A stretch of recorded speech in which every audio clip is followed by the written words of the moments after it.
বিভিন্ন ওয়ার্ডে উপচে পড়া ভিড়। মুখ্যমন্ত্রী শুভেন্দু অধিকারীর ঘোষণা অনুযায়ী শুরু হলো 3 দিনের জনকল্যাণ শিবির। মুখ্যমন্ত্রী আগেই জানিয়েছিলেন, সরকারি পরিষেবা এবং বিভিন্ন সামাজিক প্রকল্পের সুবিধা সরাসরি সাধারণ মানুষের দোরগোড়ায় পৌঁছে দিতেই এই 3 দিনের বিশেষ শিবিরের আয়োজন করা হয়েছে। আজ সকাল থেকেই সেই ঘোষণার প্রতিফলন দেখা গেল সোদপুর অঞ্চলের সর্বত্র। প্রথম দিনের সকাল থেকেই সোদপুরের 1 নম্বর থেকে শুরু করে বিভিন্ন ওয়ার্ডের বুথ ও নির্ধারিত ক্যাম্পগুলিতে মানুষের লম্বা লাইন চোখে পড়ে।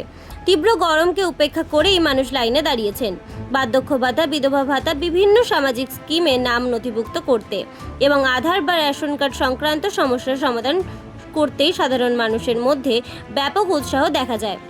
প্রশাসনের পক্ষ থেকে প্রতিটি বুথেই সুশৃঙ্খল পরিবেশ বজায় রাখার চেষ্টা করা হচ্ছে। তীব্র গরমের কথা মাথায় রেখে বহু জায়গায় আবেদনকারীদের জন্য পানীয় জলের ব্যবস্থা করাও হয়েছে।